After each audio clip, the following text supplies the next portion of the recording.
Hello नमस्कार दोस्तों। तो हम इस वक्त नए चैनल वीडियो बनाने के लिए निकल चुके हैं। हम उस जगह जा रहे हैं जहां कहते हैं जहां से पृथ्वी जो है पूरी सृष्टि का सृजन हुआ था और जहां पे जाके काल के गर्भ में समा जाएगी, उनके पास जा रहे हैं। हम देवों के देव महादेव के पास जा रहे हैं। आप लोग जानते ही होंगे। तो अभी कुछ समय से राजनीतिक जो है हवाएं चल रही हैं, जिसमें हिंदुत्व हिंदूवादी ऐसी सारी बातें आ रही हैं। तो मैं भी कुछ उसमें क्लियर करना चाहूँगा कि आप इन सब पचड़े में न फंसे, क्योंकि हिंदुत्व हिंदूवादी और हिंदू ये कोई और नहीं कर सकता। सिर्फ हिंदू ही जो होगा वही ये कर सकता है, और अनदर किसी जो है कास्ट के लिए ये सब करना जो है नामुमकिन है। क्योंकि हमारे हिंदू के बीच में बोलना किसी और के जो है होना ही नहीं चाहिए, क्योंकि किसी और धर्म को। तो हिंदुत्ववादी में जो बात करते हैं, तो हम बताना चाहेंगे कि हमारा युग 4 युगों में बटा हुआ है, जिसे कहते हैं सतयुग, त्रेता, द्वापर और कलयुग। तो कलयुग तो सतयुग में जो था कि हमारा सृष्टि में जो है ऐसे कोई था नहीं। जो था वो सनातनी था, सनातनी हिंदू था। तो सनातनी हिंदू का अर्थ ये होता है, तो उसमें जो है सिर्फ यही होता था कि जो जो कर्म कर रहा है उसी के तरीके से नाम उसका होता था। जिस तरीके से आज अगर एक अर्थी उठा लो, अभी के समय अगर आप कहीं भी निमंत्रण में जाते हो या किसी होटल में जाते हो, किसी को भी जो है ऐसे थोड़ी ना बुला लेते हो, हे सब्जी भैया इधर आओ।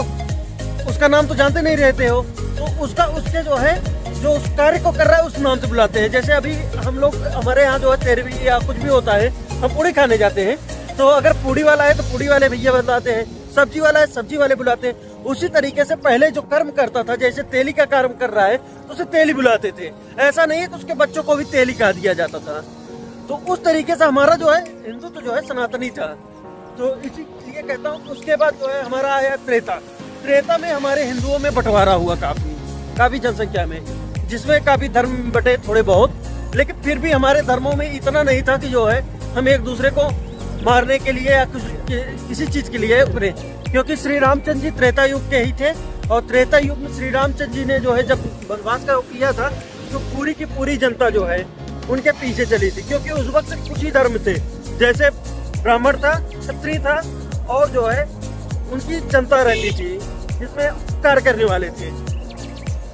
और मैं ये भी बताना चाहूंगा कि एक ऐसे राजा थे जिसका नाम था मुचकुंद, जो कि त्रेता युग से द्वापर युग में आए हुए थे।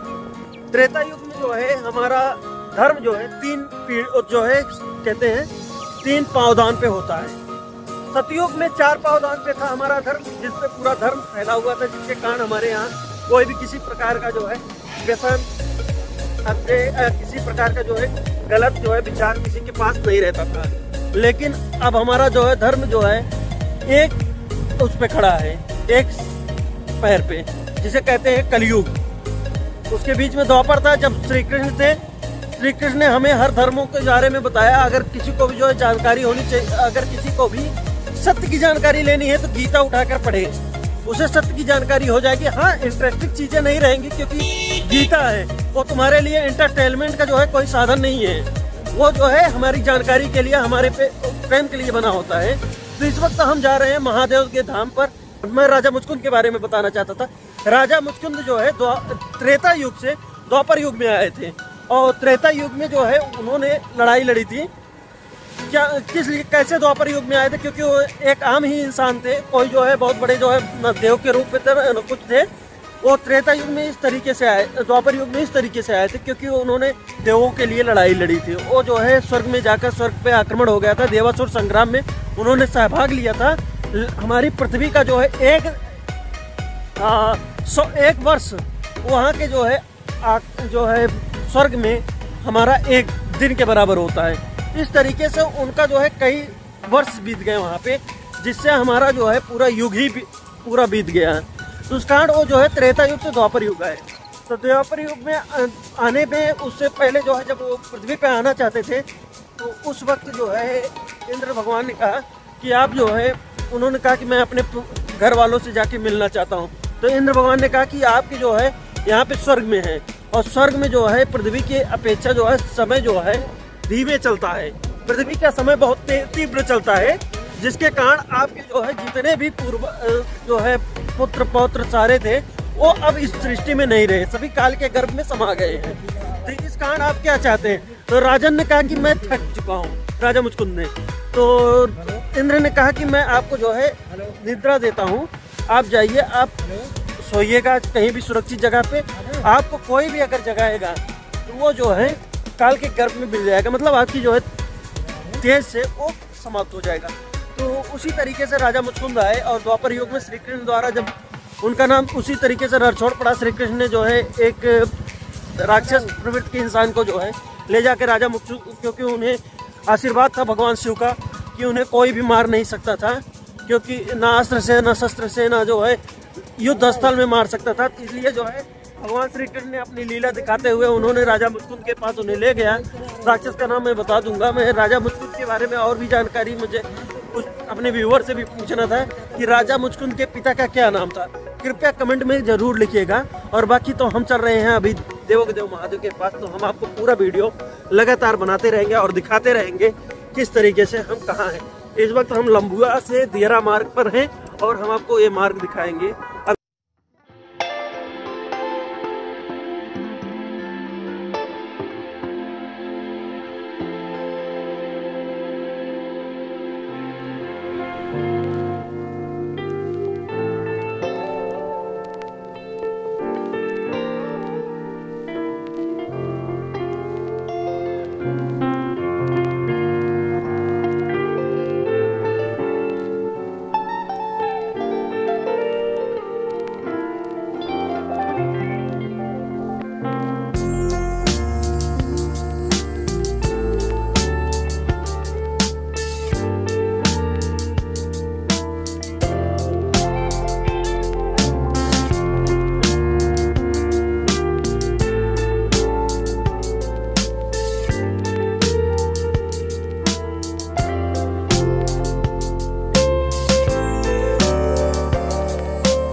गुरुजी, तो आप कब से यहाँ रहा था?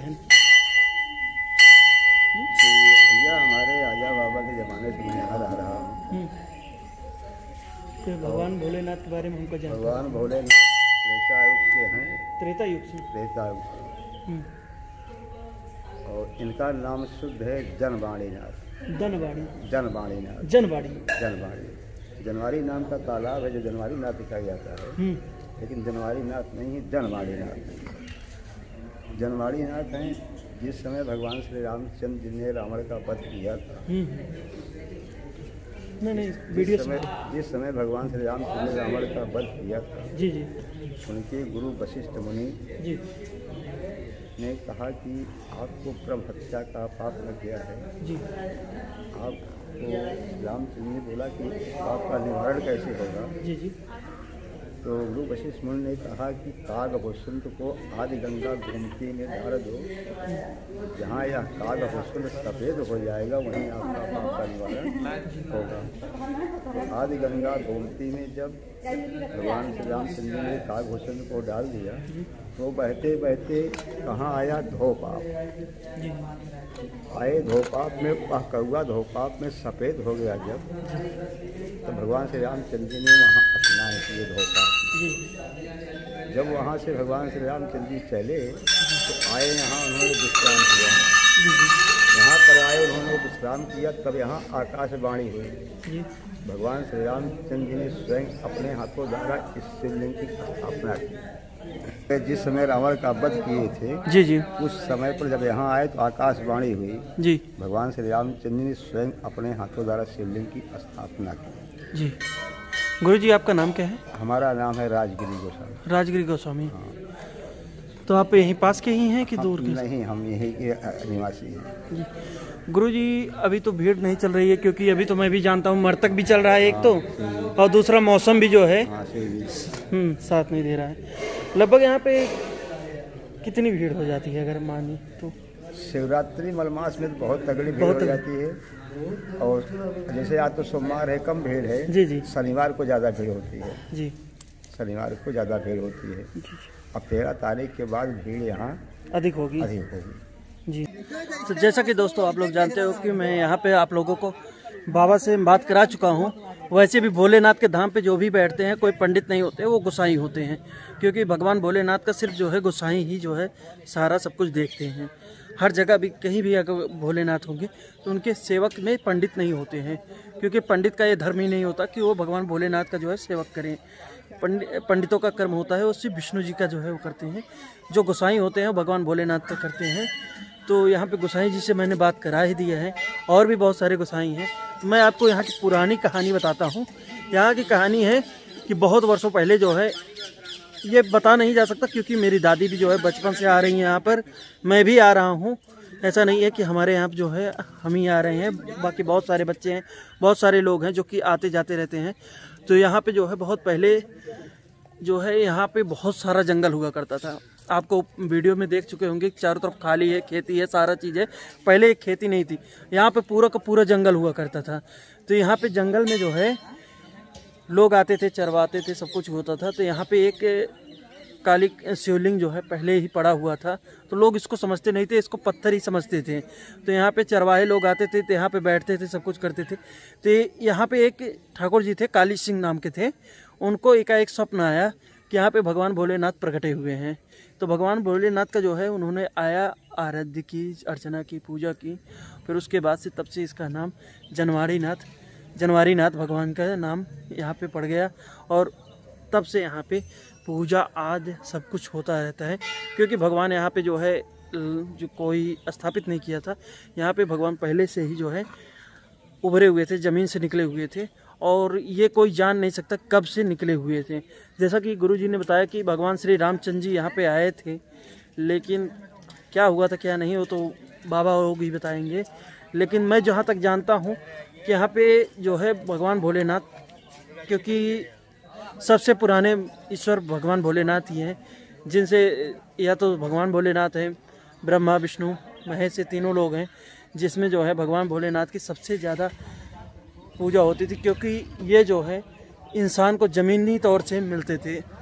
जैसे कहते हैं ना कि अधिकारी जो है जो ऊपर रहता है उससे कोई नहीं जानता, लेकिन जो ज़मीनी तौर पे अधिकारी होता उसे सभी जानते हैं। तो भगवान भोलेनाथ पृथ्वी पर ही रहते थे, कैलाश पर्वत पर, जो कि आज इस वक्त चीन के जो है पास है। हमारे कुछ मूर्खागण लोगों ने, जिसे कहते हैं राजनीतिक क्रियाकलाप से जो है आज हमारा जो है कैलाश पर्वत हमारे पास नहीं है, लेकिन फिर भी कैलाश पर्वत हमारा जो है धरोहर है, वो आज चीन के पास है। तो हमारा कैलाश पर्वत पे श्री महादेव जी रहते थे, तो वो पृथ्वी पे ही रहते थे, क्योंकि विष्णु जी रहते थे क्षीर सागर में, और ब्रह्मा जी रहते थे ब्रह्मलोक जो कि आकाश में है, और हमारे शिव जी जो है पृथ्वी पे रहते थे। और वो सिर्फ जो है कैलाश पे ही, कैलाश तो उनका जो है मुख्य स्थल था, बाकी और पृथ्वी पे वो कहीं भी जो है भ्रमित करते मिलते थे। तो उन्हीं के चलते इसीलिए कहते हैं कि सनातन हिंदू जो है, सनातन धर्म हमारा बहुत ही पौराणिक है, क्योंकि हमारा इंडिया में ही नहीं यहाँ पे तक कि विदेशों में भी जो है शिवलिंग जो है कहीं न कहीं ज़मीन से निकलती हुई मिलती है।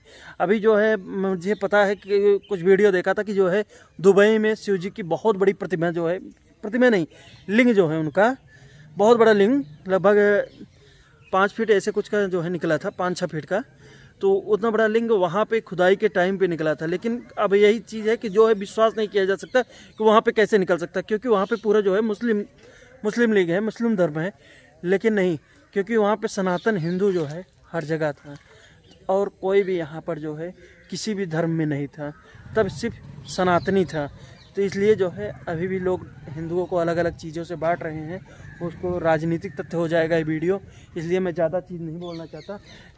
तो ये जो दिख रहा है यहाँ पे लोग आते हैं, यहाँ के अंदर जो है चूल्हा और सब बनाकर जो है टिकरी उकरी बनाते हैं ताकि जो है भगवान को प्रसाद चढ़ाया जा सके, भोग लगाया जा सके।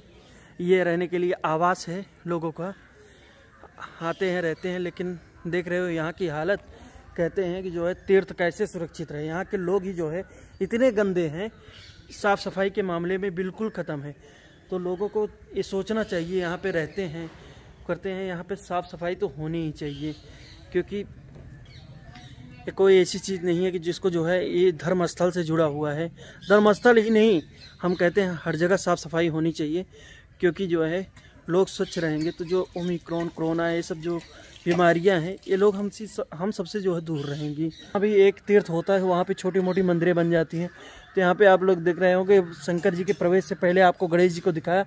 गणेश जी सबसे पहले शंकर जी के प्रवेश के पहले उनका दर्शन करना होता है। पीपल जी यहाँ कहते हैं, यहाँ का सबसे बड़ा मान्यता ये है कि कई लोगों ने यहाँ पे जो है छज्जा लगवाने के ऊपर जो है छत बनवाने की, मंदिर बनवाने की कोशिश की, लेकिन भगवान शिव ने यहाँ पे मंदिर नहीं बनने दिया। यहाँ पे सिर्फ एक पीपल का पेड़ निकला, जो कि हमेशा से उनका काफ़ी वर्षों से ये पीपल का पेड़ भी है जो कि उनको छाया देता है। काफ़ी बार कई लोगों ने पीपल जो है छज्जा लगाने की कोशिश की, छज्जा गिर गया, रुका नहीं। तो इस कारण जो है भगवान शिव की मान्यता और भी बढ़ गई, लोगों में विश्वास और भी बढ़ गया। मतलब कुछ न कुछ तो था ही जिसके कारण जो है ये नहीं हुआ।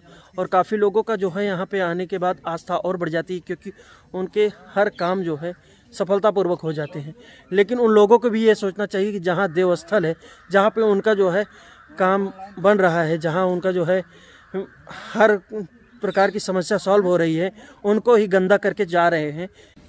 जैसा मैं कह रहा था कि ये नगर निगम के अंदर आता है, लेकिन नगर निगम यहाँ से सुना हूँ कि जो है हटा दिया गया है। यहाँ से कुछ दूर यहाँ से खसका कर दूसरी तरफ से कर दिया है, क्योंकि यहाँ के जो है तहसील दूसरी जगह से है। लेकिन यहाँ से प्रधान, यहाँ सफाई कर्मी तो आते ही हैं, लेकिन प्रधान के द्वारा जो सफाई कर्मी आते हैं वो कभी कभी आते हैं। यहाँ पे हम गुरुजी से बात करेंगे थोड़ा। यहाँ के प्रधान कौन है गुरुजी? यहाँ प्रधान बच्चू सरोज है। बच्चू सरोज, हाँ। उनके द्वारा 2 लोग नियुक्त हुए थे। उनके द्वारा 2 लोग नियुक्त हुए हैं। वो आते हैं तो इधर उधर थोड़ा बहुत कर दीजिए, बाकी कुछ करते नहीं। गुरुजी मैंने यहाँ पे देखा, यहाँ पे 3 से 4 डस्टबिन पड़ी हुई हैं, सारी की सारी डस्टबिनें खाली हैं, सब खाली है। और आरी बगल इतना कचरा फैला हुआ है।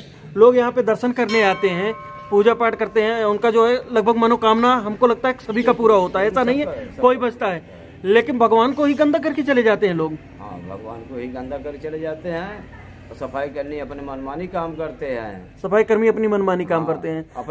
अपने माध्यम से हो तो कुछ बोले भी, क्या करते हो क्या नहीं करते हो।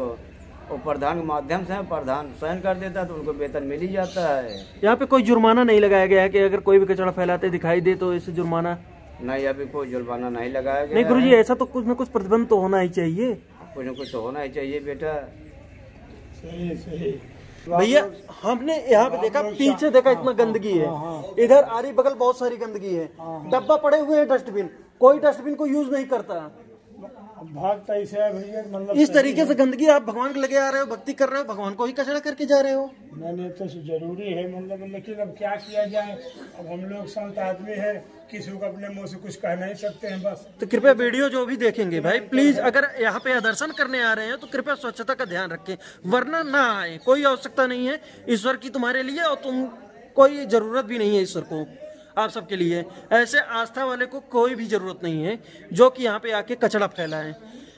भाई इस तरीके से हमारा ईश्वर ही स्वच्छ नहीं रहेगा तो हमारा मानसिकता से कैसे स्वच्छ रहेगी। और जब तक हमारी मानसिकता स्वच्छ नहीं होगी हम कुछ भी कर डालें हमारे लिए कुछ नहीं होगा।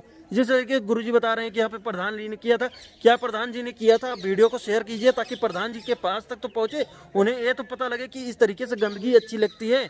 हम देव स्थल पे आए हैं, कहीं कूड़ेदान के पास थोड़ी ना आए हैं। ये चीज़ अच्छा नहीं लगता, तो कृपया इसके बारे में सोचें। वीडियो को यहीं पे समाप्त करते हैं, अगला वीडियो कहीं ना कहीं फिर से लाएंगे। उसके लिए तब तक के लिए जय हिंद।